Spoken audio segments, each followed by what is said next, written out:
भाभी, ये क्या है भाभी? और आप इस रेजर से क्या कर रही हो? कुछ नहीं, बस वो तुम्हारे भैया का रेजर यहाँ पड़ा हुआ था तो उसको संभाल के रख रही थी। बस करो भाभी, ज्यादा पागल बनाने की जरूरत नहीं है। आपको अच्छे से पता है इस रेजर को ना मैं यूज करता हूँ ना भैया, और हम दोनों के अलावा है ही कौन घर में जो इस रेजर को यूज करे। तो आप साफ साफ बताओ, आप इस रेजर के साथ क्या कर रहे थे? देवर जी, आप ये कैसी बातें कर रहे हैं? मैं तो लड़की हूँ और भला मैं इस रेजर का क्या करूँगी? अच्छा, अपना एक बार फेस इधर करो। नहीं देवर जी, मैं अपना फेस इधर नहीं कर सकती। ठीक है, मत करो। अब ये रेजर लेके ना भैया के पास जाऊंगा, वही तुमसे सारी सच्चाई बोलवा लेंगे। ये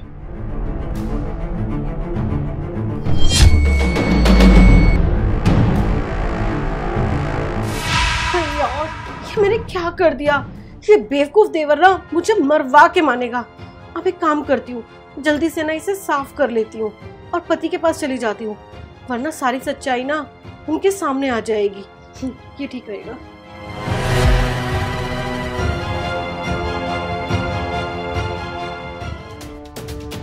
भैया, मुझे भाभी के पास ये रेजर मिला।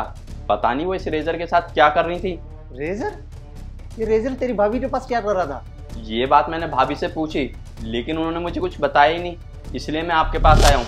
अब आप ही पूछना भाभी से कि आखिरकार वो इस रेजर के साथ कर क्या रही थी।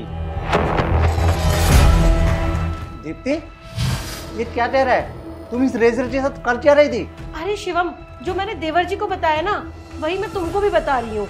ये रेजर वहाँ पड़ा हुआ था तो बस मैं इसे संभाल के रख रही थी। दीप्ति, हमारे घर में रेजर आया कहाँ से?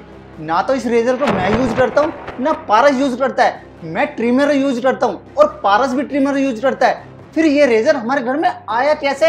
शिवम, तुम भी वही फालतू की बातें कर रहे हो और तुम्हारा भाई भी वही फालतू की बातें कर रहा था। जब मैंने कह दिया कि ये रेजर मेरा नहीं है, मैं तो इसे बस संभाल के रख रही थी। अरे तुम दोनों तो मेरे पीछे ही पड़ गए इस रेजर को लेके।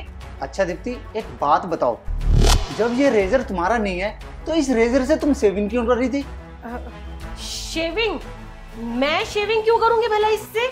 अच्छा, मुझे एक बात बताओ, जब तुम सेविंग कर ही नहीं रही थी तो ये सेविंग क्रीम तुम्हारे गाल के नीचे आई कहां से? देखो दीप्ति, मुझे ना बेवकूफ बनाने की कोई जरूरत नहीं है। जो कुछ भी है मुझे साफ साफ बताओ। ठीक है शिवम, तुम गुस्सा मत करो, मैं ना तुम्हें सब कुछ साफ साफ बताती हूँ। मैं ना शादी से पहले एक लड़का थी। क्या? शुरू से ही ना मुझे लड़कियां बहुत पसंद थी, उनकी हरकतें मुझे बहुत अच्छी लगती थी, इसीलिए मैंने अपना जेंडर चेंज करा लिया। पर मेरे घर वालों को ना ये बात हजम नहीं हुई, उन्होंने एक्सेप्ट नहीं किया मुझे इस चीज के साथ और उन्होंने मुझे घर से बाहर निकाल दिया। और फिर तुम मुझे मिले, मैंने सोचा तुम्हें अपने जाल में फंसा के ना मैं तुमसे शादी कर लेती हूँ, और मेरा प्लान कामयाब हो गया। तुम मेरे जाल में फंस गए और तुमने मुझसे शादी कर ली, और शादी करने के बाद ना तुम्हारी बीवी बनकर तुम्हारे इस घर में रहने के लिए आ गई। तुम एक लड़का हो और तुमने ये बात पिछले 3 साल से मुझसे छुपा के रखी। अच्छा, अब समझ में आया। जब भी मैं तुम्हारे पास आने की कोशिश करता था तो तुम मुझसे दूर क्यों भाग जाती थी? इसीलिए तुम मुझसे दूर भाग जाती थी ना, क्योंकि तुम एक लड़का हो। तुम्हें तो चुल्लू भर पानी में डूब मर जाना चाहिए। तुमने अच्छे खासे इंसान की जिंदगी खराब कर दी है। तुम्हें पता है, मैंने तुमसे शादी अपने घर वालों के खिलाफ जाके की थी। अब अगर उन्हें पता चलेगा कि तुम लड़की नहीं एक लड़का हो तो मेरी क्या इज्जत रह जाएगी घर वालों के सामने और इस समाज के सामने। मैं जानती हूँ शिवम, मैंने तुम्हारे साथ गलत किया है, पर मैं क्या करूँ, मेरी भी तो मजबूरी थी ना। मैं नहीं रह सकती थी उस जेंडर के साथ। अरे मुझे क्या पता था कि जेंडर चेंज कराने के बाद ना मेरे घर वाले मेरे अगेंस्ट हो जाएंगे और मुझे उस घर से बाहर निकाल देंगे। अरे मैं कहाँ जाती, ना मेरा कोई अपना था और ना ही मेरे पास पैसा था। फिर मैंने तलाश शुरू कर दी एक अमीर आदमी की, और फिर तुम मुझे मिले। मैंने तुम्हें अपने जाल में फंसाया और अपना शिकार बनाया। इसलिए तुमने मुझे अपने जाल में फंसाया और मेरी जिंदगी खराब कर दी। अरे इससे तो अच्छा था बाहर रोड पे बैठ जाती और भीख मांग के अपना गुजारा कर लेती। तुमने तो मुझे कहीं का नहीं छोड़ा, ना इधर का छोड़ा ना उधर का छोड़ा। अब मैं क्या करूं, मर जाऊं?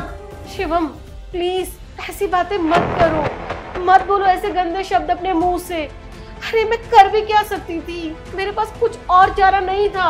मुझे पता है तुम्हारे पास कोई चारा नहीं है, पर मेरे पास चारा है। अभी तुम्हारा हाथ पकड़ के पुलिस स्टेशन ले जाऊंगा और पुलिस को बताऊंगा कि कैसे तुमने लड़के से लड़की बनकर मुझे धोखा दिया। तुम जानते नहीं हो कि तुमने मेरे साथ कितना बड़ा फ्रॉड किया है, और इसकी सजा मैं तुम्हें दिलवा कर रहूंगा।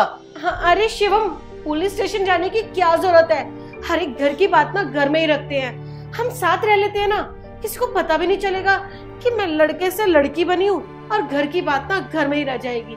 प्लीज शिवम, चुप करो और चुपचाप चलो मेरे साथ पुलिस स्टेशन।